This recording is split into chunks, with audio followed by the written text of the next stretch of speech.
ಅತಿಶಯ ಶ್ರೀ ಕ್ಷೇತ್ರ ಹೊಂಬುಜ ಮಹಾಸಂಸ್ಥಾನದ ಅಧೀನ ಕ್ಷೇತ್ರ ಆಚಾರ್ಯ ಶ್ರೀ ಕುಂದಕುಂದರ ತಪೋಭೂಮಿ ಐತಿಹಾಸಿಕ ಹಿನ್ನೆಲೆ ಹೊಂದಿರುವ ಶ್ರೀ ಕುಂದಾದ್ರಿ ಕ್ಷೇತ್ರದಲ್ಲಿ ಭಗವಾನ್ ಶ್ರೀ 1008 ಪಾರ್ಶ್ವನಾಥ ಸ್ವಾಮಿ ಮತ್ತು ಜಗನ್ಮಾತೆ ಶ್ರೀ ಪದ್ಮಾವತಿ ದೇವಿ ಅಮ್ಮನವರ ವಾರ್ಷಿಕ ಜಾತ್ರಾ ಮಹೋತ್ಸವ ಶುಕ್ರವಾರ ಮಕರ ಸಂಕ್ರಾಂತಿಯ ದಿನದಂದು ಶ್ರೀ ಕ್ಷೇತ್ರ ಹೊಂಬುಜ ಜೈನ ಮಠದ ಪರಮಪೂಜ್ಯ ಜಗದ್ಗುರು ಸುಸ್ಥಿಶ್ರೀ ಡಾಕ್ಟರ್ ದೇವೇಂದ್ರ ಕೀರ್ತಿ ಭಟ್ಟಾರಕ ಮಹಾಸ್ವಾಮಿಗಳ ಪಾವನ ಸಾನ್ನಿಧ್ಯ ಹಾಗೂ ದಿವ್ಯ ನೇತೃತ್ವದಲ್ಲಿ ನಡೆಯಿತು.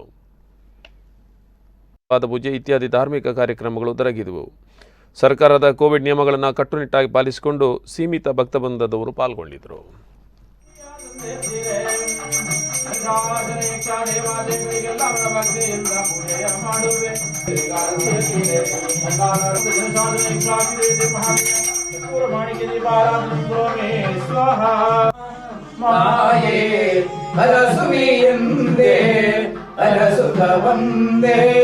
ಮಂಗಳ ಮೂರುತಿ ರಂಗು ರಂಗಿನ ಪಟ್ಟೆ ಕಂಗೊಳಿಸುವ ಬಿ ತಾಂಬರ ಉಡಿಸುವೆ ಮಂಗಳವಾಗಲಿ ಎಲ್ಲ ಜಗಕ್ಕೆ ಮಂಗಳವಾಗಲಿ ಎಲ್ಲ ಜನತೆಗೆ ಮಂಗವಿಲ್ಲದೆ ಸಲಹೋ ದೇವಿ